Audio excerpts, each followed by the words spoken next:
खबर रायबरेली से है, जहां पानी की समस्या को लेकर रायबरेली के सीडीओ अर्पित उपाध्याय ने जिले में पानी को लेकर किया नवाचार।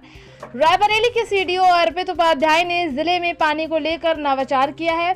ये नवाचार मूर्त रूप लेते ही आने वाले सैकड़ों साल तक भूख भरिए जल की समस्या से निजात मिलेगी। इस नवाचार में रोजगार भी है और इससे सरकारी जमीन का संरक्षण भी होगा। दरअसल सीडीओ अर्पित उपाध्याय ने जिले भर के 3000 डॉक्यूमेंट्स की स्टडी कर उसमें से 500 ऐसे तालाब चिन्हित किए जो कागजों पर तो हैं लेकिन उनका अस्तित्व समाप्त हो गया है।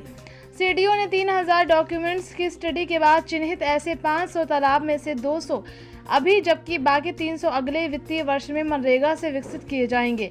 इस नवाचार से वाटर रिचार्ज के अलावा इसे रोजगार से भी जोड़ने की योजना है। सीडीओ अर्पित उपाध्याय के मुताबिक इन तालाबों को मत्स्य पालन के लिए दिया जाएगा, जिससे रोजगार सृजन भी होगा। सीडीओ अर्पित उपाध्याय का ये भी मानना है कि इस योजना से सरकारी जमीन का संरक्षण भी संभव होगा। मनरेगा के माध्यम से हो रहे इस काम के जल्द ही पूरा होने की भी संभावना है। अमृत सरोवर से इतर ये तालाब हर वर्ष 200 की संख्या में लिए जाते हैं, जो आगामी 4-5 वर्षों में जिले भर के तालाब पानी से लबालब नजर आएंगे। रायबरेली से ब्यूरो रिपोर्ट।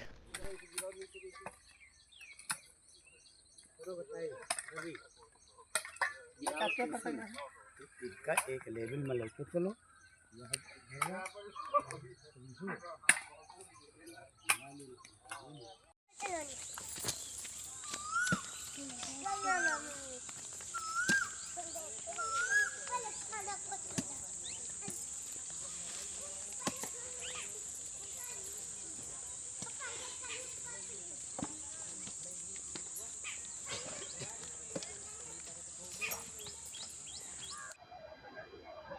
सर, अमृत सरोवरों के इतर आपने रायबरेली जिले में कुछ काम किया है तालाबों को लेकर के, क्या है वो काम? देखिए, क्योंकि शासन की प्राथमिकता में तालाबों का, सरोवर का निर्माण, उनका प्रबंधन और मत्स्य पालन, ये दोनों ही प्राथमिकता वाले क्षेत्र हैं। तो इसी में एक पहल करते हुए हमने करीबन 2000 के आसपास हर गांव के अंदर इन तालाबों को चेक करवाने की कोशिश किया गया था कि कहाँ-कहाँ पे पोटेंशियली तालाब अच्छा सा बन सके।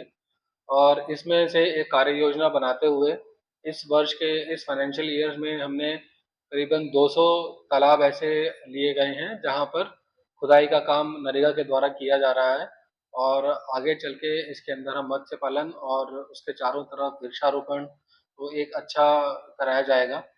इसके बाद में अगले साल के लिए हमने 100 भी चिन्हित करे हैं जिनको नेक्स्ट फाइनेंशियल ईयर में लिया जाएगा और आगे के इसके अंदर एक तालाब को अच्छे से बनाया जाएगा।